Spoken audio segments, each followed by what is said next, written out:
Pas mane ateina sėkmė ir ji pasilieka, nes čia yra jos namai.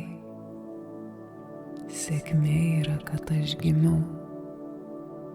Aš pasirinkau šį kelią, todėl aišku, kad sėkmė mane lydi nuo pačio pirmo žingsnio.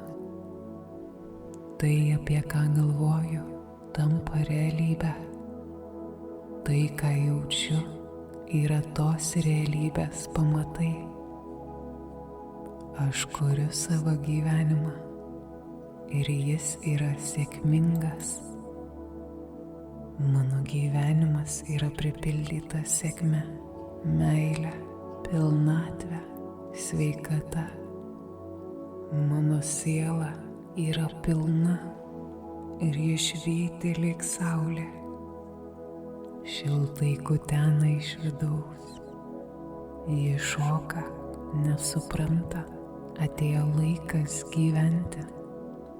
Pilną meditaciją rasi mūsų YouTube kanale Ramybės uostas. Susitinkame ten.